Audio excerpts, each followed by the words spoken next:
Donc, nous allons donc commencer notre prédication du jour. Voilà, aujourd'hui c'est le dimanche, on a déjà fini et la majeure partie du culte. Ce qui reste maintenant, c'est la prédication. Nous allons prendre notre lecture du jour. Mais avant cela, je vous présente ce mouvement qui s'appelle la MURES, la mission évangélique pour la sanctification et le réveil. Donc ce mouvement est un mouvement naissance et c'est aussi un mouvement missionnaire dans lequel nous devons soutenir aussi les actions de l'œuvre de Jésus-Christ sur la terre entière. Nous sommes donc une toute petite mission naissante. Je suis l'évangéliste Jacques Soumaro. Voilà. Donc nous allons prendre notre lecture, mais avant de commencer la lecture, je vais prier le Seigneur et nous allons tous prier. Éternel Dieu Tout-Puissant, nous te bénissons pour tout ce que tu fais, parce que ce que tu fais est juste et sincère.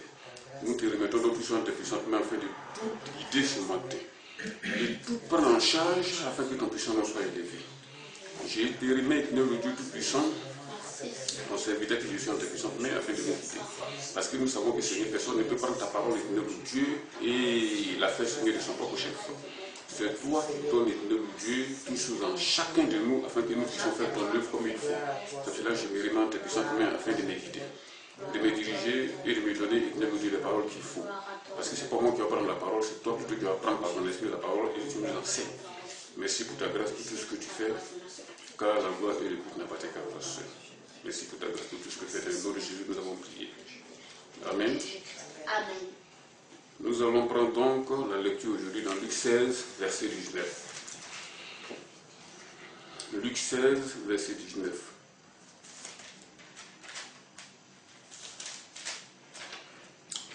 Donc, je laisse à un membre de l'Assemblée de lire la lecture à partir de Luc 16, du verset 19 jusqu'au verset 31. Il y avait un homme riche qui était vêtu de pourpre et de fin lin, et qui chaque jour menait joyeuse et brillante vie. Un pauvre nommé Lazare était couché à sa porte, couvert d'ulcères, et désireux de se rassasier des miettes qui tombaient de la table du riche, et même les chiens venaient encore lécher ses ulcères. Le pauvre mourut et il fut porté par les anges dans le sein d'Abraham. Le riche mourut aussi et il fut enseveli. Dans le séjour des morts, il leva les yeux et tandis qu'il était en proie au tourment, il vit de loin Abraham et Lazare dans son sein. Il s'écria: Père Abraham, aie pitié de moi et envoie Lazare pour qu'il trempe le bout de son doigt dans l'eau et me rafraîchisse la langue, car je souffre cruellement dans cette flamme. Abraham répondit: Mon enfant, souviens-toi que tu as reçu des biens pendant ta vie et que Lazare a eu les maux pendant la sienne. Maintenant, il est ici consolé et toi tu souffres. D'ailleurs, il y a entre nous et vous un grand abîme, afin que ceux qui voudraient passer d'ici vers vous ou de là vers nous ne puissent le faire. Le riche dit: Je t'ai pris donc, Père Abraham, d'envoyer Lazare dans la maison de mon père, car j'ai 5 frères. C'est pour qu'il leur atteste ces choses, afin qu'ils ne viennent pas aussi dans ce lieu de tourment. Abraham répondit: Ils ont Moïse et les prophètes, qui les écoutent. Et il dit: Non, Père Abraham, mais si quelqu'un des morts va vers eux, ils se repentiront. Et Abraham lui dit: S'ils n'écoutent pas Moïse et les prophètes, ils ne se laisseront pas persuader, même si quelqu'un des morts ressuscitait. Amen. Amen. Alléluia. Amen. Donc, nous venons d'entendre la lecture. C'est un verset très riche, je veux dire un chapitre très riche, que nous allons développer ce matin. Notre personne, nous-mêmes ne sommes rien, mais c'est Jésus-Christ qui nous inspire par son Saint-Esprit afin de parler de sa part. Parce qu'aucun homme sur la terre ne peut passer de son propre chef, parler de Jésus-Christ. C'est pour cela que nous allons donc décortiquer ce chapitre ce matin et vraiment que le Saint-Esprit nous guide. Pour cela, nous allons donc commencer la prédication. La Bible dit ici, l'homme riche et Lazare. Je ne vais pas intituler ou nommer cette prédication d'une autre manière, je vais dire simplement l'homme riche et Lazare. Parce que c'est ainsi. Il est dit ici qu'il y avait un homme riche qui était vêtu de pourpre et de fin lin, et qui menait joyeuse vie et brillante vie chaque jour. Joyeuse et brillante vie chaque jour. Qu'est-ce que ça veut dire? D'abord, un homme qui a une conscience dirigée vers Dieu ne peut mener une joyeuse vie et brillante vie chaque jour. Parce qu'on ne peut pas faire, on ne peut pas mener une brillante et joyeuse vie chaque jour et se soucier des autres. La preuve est que Lazare était couché à sa porte, et puisqu'il menait joyeuse et brillante vie chaque jour, il ne s'occupait pas de Lazare. Pourtant, quand il sortait de sa carrosse dans la maison, quand il sortait de sa maison dans la carrosse, il voyait Lazare. Personne ne va me dire ici le contraire en disant non, il n'a jamais vu Lazare, mais il n'a pas vu. Il voyait Lazare. Il pouvait dire à ses serviteurs au moins de lui envoyer un colis pour que le pauvre homme se nourrisse. Mais ce n'était pas le cas. Chaque matin, il sortait là, il voyait Lazare, couché à sa porte. Et lorsqu'il rentrait, il voyait Lazare. Il ne faisait même pas cas de Lazare dans sa pauvreté. Il ne se souciait que de quoi? Des biens matériels et de son train de vie. C'est de tout ce dont l'homme riche se souciait. Il ne se souciait pas de quelque chose d'autre parce que c'est sa richesse, son entretien, l'entretien de sa maison, l'entretien de sa famille qui l'intéressait. L'œuvre de Dieu ne l'importait pas. Vous allez voir tout de suite, quand on va progresser, vous allez voir que cet homme pouvait prier sur la terre. Mais ce n'est pas sur la terre qu'il va prier, c'est dans le séjour des morts qu'il va commencer à prier. On va le voir tout à l'heure. Donc, qu'est-ce qui se passe ici? Il est dit que cet homme menait joyeuse et brillante vie. Un pauvre nommé Lazare était couché à sa porte. En plus, couvert d'ulcères et de se désirer, se rassasier des miettes qui tombaient de la table du riche. Vous voyez? Le riche, qui ne connaissait pas Dieu, se souciait uniquement que de sa richesse. Mais Lazare, qui était accroché à Dieu dans sa pauvreté, dans sa misère, ne s'occupait pas des choses de la terre, mais il était accroché à Dieu dans sa misère et dans sa pauvreté. Vous voyez la différence? Ça veut dire qu'un homme peut être un chrétien engagé, un enfant de Dieu réellement engagé et être dans la souffrance. Le Seigneur le regarde, mais c'est ainsi et le Seigneur le bénit. Pourtant, il est dans la souffrance. Parce que l'éthique du monde aujourd'hui, nous savons que les gens disent, il y a d'autres même des serviteurs de Dieu qui disent, celui qui vit dans la souffrance est maudit et il n'est pas aimé de Dieu. On entend ça? Voilà un cas ici, Lazare était misérable, il n'avait rien, il était pauvre. En plus, il était couvert d'ulcères, pourtant Dieu avait l'œil sur lui. Il était dans la misère, pourtant il était couché à la porte d'un riche qui avait tous les biens précieux du monde. Les évangélistes de la prospérité aujourd'hui disent que celui qui est pauvre est un maudit et Dieu ne l'écoute pas parce que c'est parce qu'il est maudit qu'il est pauvre. Voilà un cas qui prouve ici que Dieu a l'œil sur celui qui fait sa volonté, sur celui qui s'approche à lui, que ce soit riche ou pas. On peut être riche et s'occuper des pauvres si tu as un ministère de la libéralité ou bien si vraiment tu te soucies de Dieu. Mais la plupart des riches du monde aujourd'hui, nous savons que leur souci premier et leur souci définitif, c'est les choses de la terre et ils ne s'occupent pas surtout des autres. Vous voyez, c'est vraiment difficile d'être riche et s'occuper des choses de Dieu. Jésus lui-même l'a dit. Il est facile à un chameau de passer par le trou d'une aiguille qu'à un riche de rentrer dans le royaume des cieux. Donc ça veut dire quoi? C'est tout simplement impossible. Quasiment impossible. Donc, Lazare dans sa misère était accroché à Dieu. Le riche dans son abondance était accroché à ses biens matériels sur la terre. Ce qui veut dire qu'un homme ne dépend pas de ses biens. Mais ce sont ses biens qui dépendent de lui. Et surtout, il doit être accroché à Dieu. En toutes circonstances, en tout ce qui va arriver. C'est pour ça que nous devons vraiment nous accrocher à Dieu, quelles que soient les circonstances. Si Dieu nous bénit, nous disons gloire à Dieu. Si Dieu nous n'avons rien à manger, nous disons gloire à Dieu. Même si nous dormons dehors, nous disons gloire à Dieu. Si nous sommes dans la maladie, nous disons gloire à Dieu. Si nous sommes dans la souffrance, nous disons gloire à Dieu.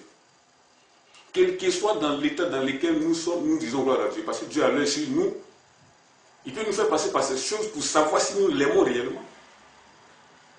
D'autres, dès qu'ils ont les bénédictions, ils se disent que Dieu est avec eux. Mais si la tentation, bien, c'est pas les épreuves arrivent, ils vont se dire Dieu les a abandonnés et c'est une occasion de chute pour certaines personnes. C'est très dangereux ça.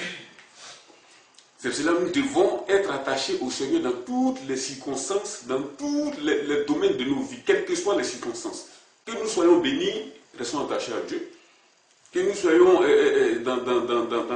dans la tristesse ou dans la pauvreté, restons attachés à Dieu. Des gens disent non, que la pauvreté ne vient pas de Dieu. C'est vrai, mais Dieu peut permettre à un enfant de Dieu de passer par la pauvreté pour voir s'il l'aime ou pas. Alléluia. Amen.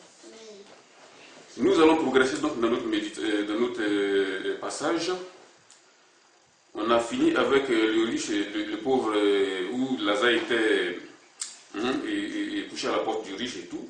Maintenant, on vient ici, on dit il arrive que Lazare mourut. Le pauvre homme mourut. Et il fut porté par les anges dans le sein d'Abraham. Vous voyez? Je vais être clair ici. Je dis bien le pauvre homme mourut et il fut porté par les anges dans le sein d'Abraham. Il est ici, mais point. Maintenant, il est dit aussi, le riche mourut et il fut enseveli. Ça fait deux mots différents. Le pauvre mourut, il fut porté par les anges dans le sein d'Abraham. Le riche mourut et il fut enseveli. Pourtant, les deux sont morts. Comment se fait-il que c'est du riche qu'on parle en disant qu'il a été enseveli? Pourquoi? Mais Lazare aussi est mort. Normalement, dans le langage normal, on devait dire Lazare est mort, il fut enseveli. Le riche aussi mourut, il fut enseveli. Mais ça n'a pas été le cas. Il est dit ici que Lazare fut porté par les anges dans le sein d'Abraham. Et le riche fut enseveli. Pourtant, les deux sont morts. C'est pour vous dire ici que l'homme n'est pas fait que de chair. Le corps, pour Dieu, n'est rien. C'est l'âme qui importe. Quand on dit Lazare a été porté dans le sein d'Abraham par les anges, c'est son âme que les anges sont venus récupérer et ils l'ont envoyé dans le sein d'Abraham. Mais le riche, il fut enseveli. Pourquoi? Parce qu'il a été déposé dans une tombe et son âme est descendue dans le sein, c'est-à-dire dans le séjour des morts. Il a été enseveli, son âme a été ensevelie. Vous comprenez? Ceux qui pensent que la vie ne s'arrête que sur cette terre et ils vivent comme si leur dernière demeure était sur la terre. Voilà un verset pour les conscientiser. Lazare est mort, mais les anges l'ont pris, ils l'ont porté dans le sein d'Abraham. Le riche aussi est mort, mais il fut enseveli. L'ensevelissement, c'est ça. C'est-à-dire, l'âme descend dans le séjour des morts, dans le feu éternel. Même pour un enfant de Dieu qui est mort, il est porté dans les temps anciens où le Seigneur n'était pas encore ressuscité, c'était dans le sein d'Abraham. Le séjour des morts comporte deux départements. Enfin, comportait deux départements. Parce qu'après la résurrection de Jésus-Christ, tous ceux qui étaient dans le compartiment d'Abraham sont montés avec lui. Mais par contre, ceux qui étaient dans le séjour des morts du côté des flammes, qui ont péché, qui ont marché selon leur propre passion, sont toujours là. C'est là la différence. Donc, le riche est mort, il fut enseveli. Il est dit ici, dans le verset 23, le riche dit, dans le séjour des morts, il leva les yeux et tandis qu'il était en proie au tourment, il vit de loin Abraham et Lazare dans son sein. Vous voyez? Après la mort, ce n'est pas fini, c'est même, Seigneur, je dirais que c'est le commencement. Parce qu'il était conscient, il savait tout ce qu'il a fait sur sa vie, dans sa vie, il se rappelait de tout. Hein? Dans le séjour de mort, il leva les yeux et tandis qu'il était en proie au tourment, il vit de loin Abraham et Lazare dans son sein. Il était très conscient de ce qu'il faisait, où il était. Et puis personne ne l'a dit, voilà Abraham qui est là. Consciemment, il a su que c'est Abraham. Parce que après la mort, il n'y a que l'âme qui reste. Et l'âme est au courant de beaucoup de choses. Nous sommes conscients et nous savons immédiatement tout. Pratiquement. Donc il a su immédiatement que c'est Abraham qui est là. Et c'est Lazare qui est à côté. Et il a demandé à Abraham, tandis qu'il était au proie en flamme, et au tourment, il demanda à Abraham, il vit de loin Abraham et Lazare dans son sein. Il s'écria, Père Abraham, aie pitié de moi et envoie Lazare pour qu'il trempe le bout de son doigt dans de l'eau et me rafraîchisse la langue, car je souffre cruellement dans cette flamme. Vous voyez? Ceux qui te disent non, mais l'homme n'est que matériel, après la mort, c'est fini, il n'y a plus rien, et de toute façon tout disparaît, et voilà. Voilà quelqu'un qui souffre cruellement dans une flamme éternelle ici. Il n'a pas dit non, il n'a pas été dit non ici que dans la Bible, après la mort il a disparu. Mais après la mort, il était conscient de tout ce qui s'est passé dans sa vie antérieure, dans sa vie passée, et il souffre ici et il est conscient de sa souffrance. C'est là la différence. Parce qu'il faut savoir que dans la vie, il n'y a pas que la vie corporelle, il y a aussi une vie spirituelle qui vient. Et c'est la vie spirituelle qui est la plus longue parce que c'est la vie éternelle. Ça finit pas. Mais, par contre, la vie matérielle est éphémère. C'est cela que nous ne devons pas mettre notre cœur dans les choses de ce monde. C'est pour cela que je parle toujours de ceux qui prêchent l'évangile de la prospérité en disant qu'ils ont choisi le mauvais côté parce que ce n'est pas ce qu'il faut. Il faut prêcher la parole de Dieu de toute son essence et surtout en prêchant la réalité, c'est-à-dire ce qui se passe après la mort. Ces personnes, on ne les entend jamais parler de l'enfer. On ne les entend jamais parler dans leur église du péché. On ne les entend jamais parler dans leur église du ciel, de la présence de Dieu. Ils ne prêchent que la prospérité, les biens matériels. Vous serez bénis. C'est tout ce qu'ils prêchent. C'est tout ce qui les intéresse. Alléluia. Alléluia. Amen. Donc, nous venons ici. Abraham me répondit, ça c'est la prière du riche. Un homme qui ne priait pas pendant sa vie, on n'a jamais entendu dans la Bible ici, dans cette citation-là, que l'homme, le riche priait. On a entendu, lui, le riche était en train de prier ici par-ci. Est-ce qu'on a entendu ça? On n'a pas entendu ça. Il ne se souciait de rien, puisqu'il avait tous les biens matériels, il n'avait besoin de rien. C'est comme l'église de Laodicée. Il n'avait besoin de rien. Donc il ne se souciait pas de la prière. Mais dans le séjour de moi ici, on voit le riche prier pour la toute première fois. On dit dans le séjour de moi, il leva les yeux, et tandis qu'il était en proie aux flammes, il vit Abraham de loin et Lazare dans son sein. Il s'écria, Père Abraham, aie pitié de moi, envoie Lazare pour qu'il trempe le bout de son doigt dans l'eau et me rafraîchisse la langue. Car je souffre cruellement dans cette flamme. C'est là que le monsieur prend conscience que la prière est importante. La toute première fois, sa première prière, ce n'est pas la toute, hein, ce n'est pas la dernière. Il ne priait pas dans le monde, c'est après la mort qu'il prie. Et c'est là le cas de quasiment, parce qu'on a entendu beaucoup de témoignages qui disent que les gens demandent, lorsque, par exemple, j'ai entendu un témoignage une fois, d'une soeur qui est montée, le Seigneur l'a ramenée à la vie pour pouvoir rendre témoignage de ce qui se passe de l'autre côté. Parce que ce n'est pas tout qui est détaillé dans la Bible. Tout est détaillé, mais il faut que vraiment tu sois guidé par l'Esprit de Dieu pour pouvoir découvrir certaines choses. Et la sœur a dit que pendant sa vie, elle menait sa vie comme elle entendait. Marcher dans les boîtes de nuit, faire des petites à longueur de journée. Et c'est sa petite sœur qui était convertie. Toujours celle-ci priait pour elle. Toujours celle-ci priait pour elle. Et un jour, le Seigneur a permis qu'elle passe par la mort pour voir ce qui se passe de l'autre côté, afin de venir raconter ça au monde. Dès qu'elle est morte, elle s'est retrouvée naturellement dans un feu. Et dans ce feu, elle a commencé à demander, elle a su immédiatement qu'il y a un Dieu qui existait. Pardon Seigneur, pardon Jésus. Elle a commencé à sortir de sa bouche instantanément. Personne ne l'a dit, qui dit c'est comme ça, c'est comme si. Mais elle savait qu'elle avait offensé quelqu'un et que dans l'endroit, dans le feu où elle était, ce n'était pas sa place. Disons, bon, elle a elle a vécu une vie de débauche, donc c'était sa place. Mais elle savait que ce n'était pas le dernier endroit. Il y avait deux endroits. Il y a un côté où les péchés vont, qui sont jetés au feu, et un côté où les sauvés vont du côté de Dieu. Donc la sœur, quand elle a commencé à pleurer, Seigneur, aide-moi, Seigneur, pardonne-moi, Seigneur, aide-moi, Seigneur, pardonne-moi, Seigneur, aide-moi, Seigneur, pardonne-moi. Les démons qui la tourmentaient, elle a dit, ici, c'est Satan qui règne. Donc, ce n'est pas la peine de parler de Jésus ici. Vous voyez? Donc, la prière, ça se fait sur la terre. Ce n'est pas la peine de prier.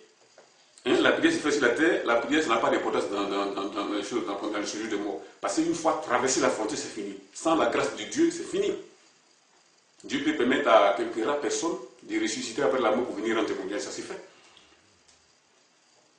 L'apôtre Paul nous a dit une fois qu'il a été ravi dans le 3e ciel.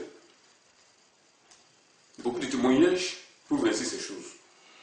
Donc, un homme impie qui ne priait pas sur la terre, c'est après la mort, il a pris conscience que la prière est importante.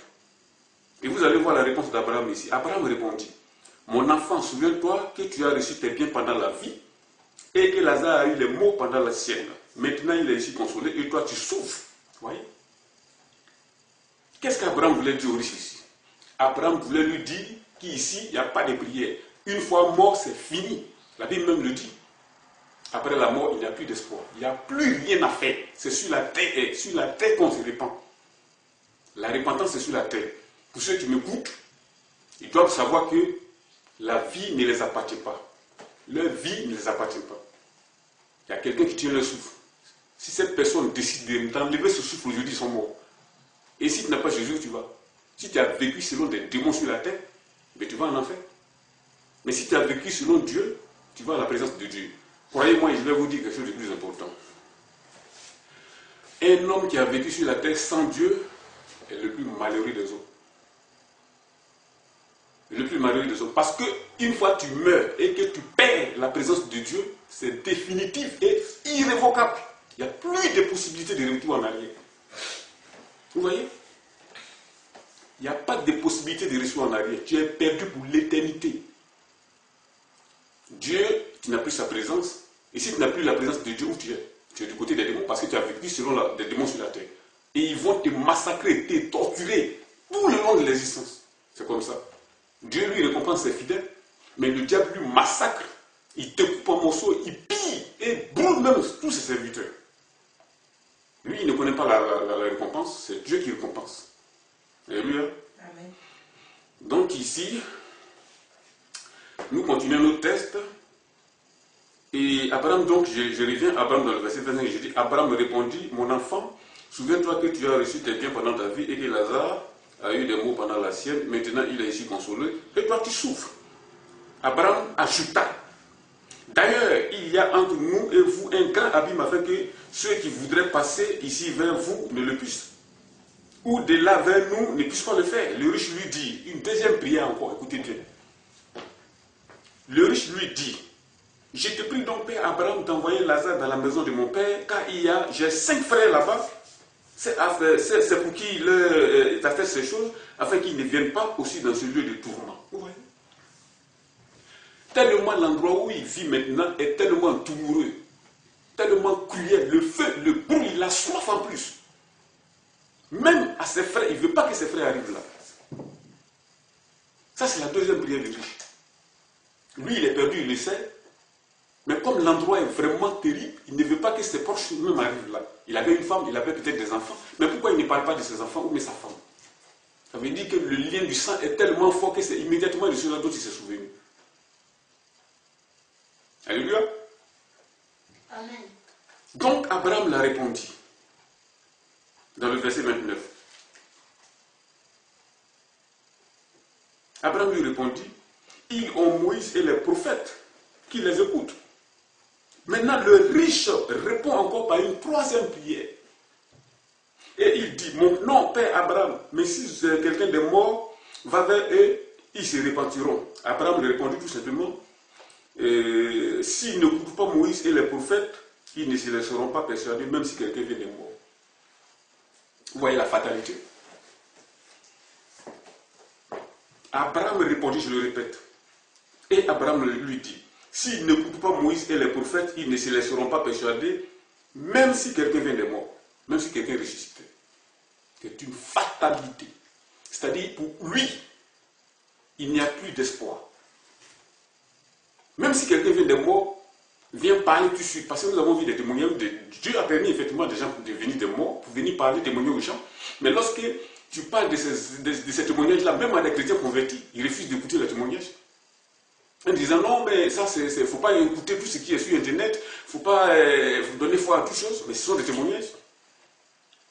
Il faut écouter pour en tirer ce qui est bon. Si vraiment c'est faux, tu compares ça selon la Bible pour savoir si c'est vrai ou faux. Mais ils refusent catégoriquement d'écouter. Vous voyez? Même si quelqu'un s'est réveillé des morts et vient attester ces choses, ils ne se resteront même pas persuadés. Parce que le cœur de l'homme est de nature très dure. Il faut la grâce de Dieu, le Saint-Esprit, pour pouvoir vraiment aider l'homme à sortir de cette situation-là. Alléluia. Voilà, donc, c'était donc cette courte méditation que je voulais partager avec vous aujourd'hui. Voilà, je me présente toujours, je me présente chaque début de prédication et aussi à la fin. Je suis l'évangéliste Jacques Soumaro de la Méreste, la mission évangélique pour le réveil et la sanctification. C'est une mission naissante que nous avons en main, une mission qui a surtout pour œuvre des missions dans le monde missionnaire. Que le Seigneur vous bénisse. Amen. Amen.